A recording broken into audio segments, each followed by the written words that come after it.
Hey everyone, Phobos here, coming at you with another guide video, and this time we're going to be talking about leveling Scion.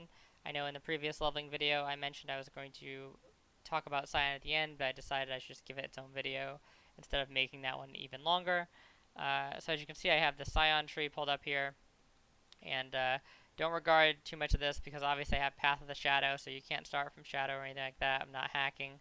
Um, But you're going to have to start from the center right here, and I guess I'll talk about the skills we use first, and then I'll get into the pathing. So to start in the early levels, I basically just Mule an Arcane Surge and a Freeze Pulse, throw that on the Scion, and I think Scion gets Fire Trap, so use the Freeze Pulse Fire Trap setup until you get Raging Spirits.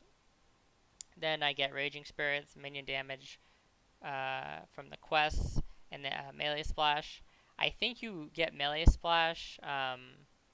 You want to take melee splash as a reward.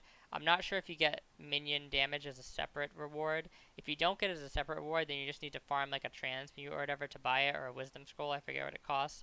But your 3 link for Raging Spirits is going to be 1 blue or 2 blues and 1 red on a wand.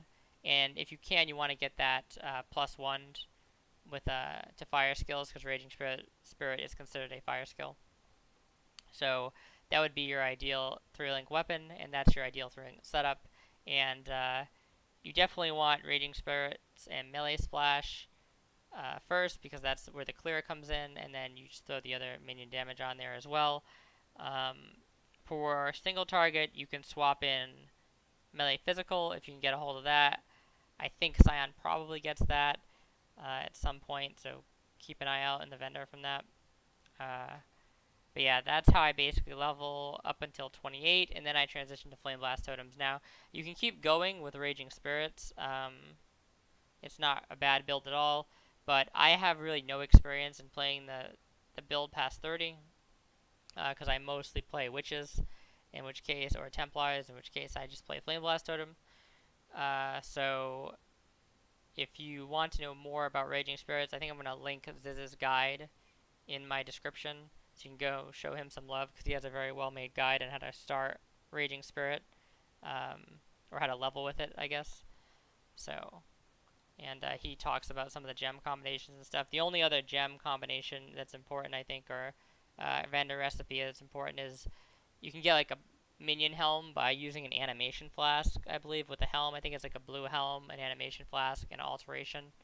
So if you have like a 4-link, I think you want 3 blue, 1 red, so you can have the spirit, the minion damage, and then I think it's like minion speed and the melee splash, which you can swap out to melee physical for single target. And that's pretty much how you would keep leveling with that. But in my case, I use Flame Blast Totems, so I didn't have to worry about that really. And we'll talk about the pathing a bit now. So Scion actually has pretty good pathing for Raging Spirit, because you don't get a ton of damage right at the start of Scion, but Raging Spirit doesn't need a ton of damage because it doesn't scale off spell damage, and it just scales off minion damage. So in a lot of cases, or in cast speed, I guess, because you're casting more spirits. So yeah, in a lot of cases, you're not going to have a ton of damage early on, and it's not going to matter with Raging Spirit, so it's kind of great. It also allows you to use like a more diverse array of leveling weapons, I would say, because you can use something like that.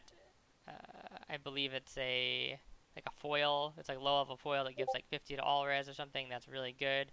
Probably hard to get at the start of a league or something, but or you can just use a bright beak if you can get a hold of it for shield charging and stuff like that. So a lot more flexibility. But you can also use a bright beak for Flame Blast Totems as well, I guess. You're just losing out on the damage, whereas with SRS, you're not losing out on pretty much anything except cast speed. So, but yeah, I would start on the mana side, but this is again because I'm going towards Flame Blast Totem. So I start here, come through the mana, and get Shaper. Now, this stuff's really good because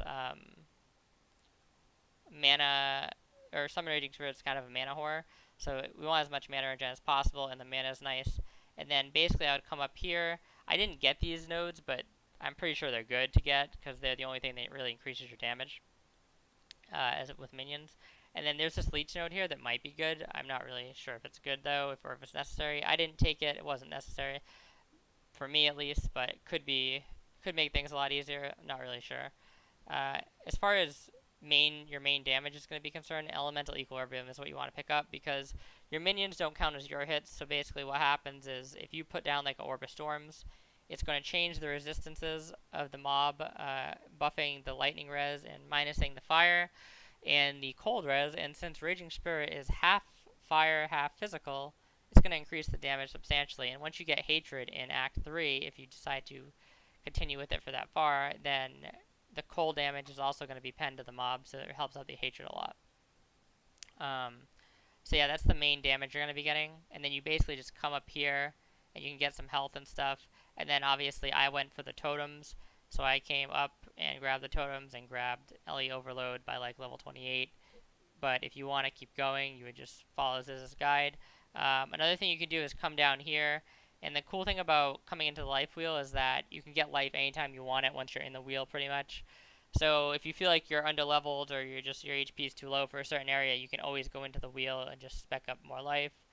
So that's really good. So Scion's like pretty flexible at the start in that regard, which is really awesome. And since Raging Spirit doesn't require much damage from the tree, and you pretty much start next to the two main damage things that you will get, which are these minion nodes and the elemental equilibrium, Scion is probably one of the better Raging Spirit starts, honestly.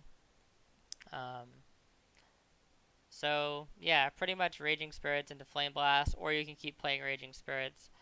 And I guess the other point they wanted me to go over was the respecing. So basically, I respect, I think, to Freezing Pulse at like level 80. And what I did at first was because obviously I was playing Flame Blast totems, so I had Blast Radius, Amplify. I think I came into this from like a weird angle or something. So I respect some stuff over here. Then I obviously respect Elemental Overload, and that got me enough where I could just get into enough crit. I think I had one First Snow and I had a Soul Mantle. So I had the Soul Mantle on with one First Snow and a reasonable amount of crit. Like I think I got down to here or something. And that's pretty much fine to start Freezing Pulse totems. I think I started at like level 80. Nowadays, on the live version, now that you get a gem reward from the vendor, it's actually you get the First Snow from the vendor rather. It's even easier to start or to go Freezing Pulse sooner. You kind of just need the Soul Mantle, or you don't even really need it, but in my opinion it helps a lot. So yeah, I waited till 80, but you guys can probably transition at like 65 or 70 even, or maybe even before that if you really want to transition. I find that Freezing Pulse really gets good when you at least get some of the crit though, because then you're starting to freeze things, which is really nice. So that's why I kind of wait until I can invest in the crit. And yeah, so basically what you would do is you would get to like around here, and then you'd fill out these nodes right here, so you're connected to Shadow, and then you would just, I'll bring up the Uber tree here, or the Ascendancy. So you'd have probably Merciless Lab done by this point. You'd have Hierophant and Assassin. And then I would just spec into Path of the Shadow, and you'd already be in it right here, so you can just start removing points. And you're probably not going to have enough respect points just from going through the content. You're going to need to use a lot of regrets. So that's probably why I'm going to be starting Witch, because you just spend less points as Witch, and Witch is also quicker leveling, I feel like. But obviously that doesn't make this a bad build. It just means you have to invest a bit more. Obviously, for a lot of people, I think the Hierophant automatic charge gain is going to be worth it for them, where they just like the fact that they don't have to do the charge maintenance. And I can completely understand that. So yeah, it's just gonna take a little time. You obviously don't need to respect everything at once here. It's just that the more you can respect at once, the more power you're gonna get.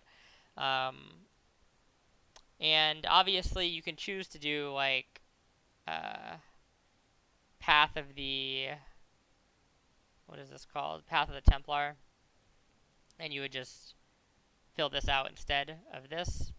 And then if you, like, you're probably always going to have this, right, part of the Ascendant. So if you didn't want to, if you're going to do Assassin and Hierophant, then Path of the Shadow is the best one. But what I meant about Path of the Templar is, like, if you were going to do Deadeye or something, um, and you didn't want to start from Scion, you could do something similar to what we have here, right? Um, and you can just collect the Deadeye node and then do Path of the Templar. And instead of putting your points in here, you put them in here. What you can also do is you can start from Scion, like we said, and probably just start and go up here, or maybe even come through here, because you're going to be you're going to want to get some of this health probably if you end up starting Scion. And you can get Path of the Ranger instead, so you could do like a Hierophant Ranger, and then, or Hierophant like Deadeye, and then get Path of the Ranger, and you could get some of the projectile stuff into here. I think somebody asked me about getting acrobatics. You can do that if you want, but the problem is it kind of directly contradicts with Hierophant, because you're losing your energy shield, and that's kind of going to be a focus of this build, is having a decent amount of energy shield. So you're basically giving up energy shield for dodge. So you can do that. It just depends on how you want to play. Of course, you don't even really need to get Hierophant for this build. You could get like Assassin, Deadeye as well. But I find that having the reason to really go Scion is the automatic charge generation. Just makes it really easy, and it makes it really easy to use frenzy charges because you already have the passive power charges from just placing totems. So that's my view on it. But yeah, I think that pretty much covers all the different case scenarios, and yeah, what you want to start with and your options in terms of skills and stuff. Obviously, if you're playing in a party, you have a lot more flexibility. Like if I was playing in a party, I might just get Firestorm until Flame Blast totems, but then again, SRS is also still really good, so just up to you guys. You could even do something like Sunder possibly, but then the nodes are going to get a little wonky because you're not getting the damage nodes that you'd normally get starting in a normal Sunder build, so just something to keep in mind there. I think that's pretty much everything. If you guys have any more questions, if I didn't answer anything in this video, just feel free to leave them in the comments, and I'll try to answer them in specific detail. So no worries there, and my bad if I didn't get around to everything, but I think this covers it. So good luck tomorrow, and yeah, may the drops be with you.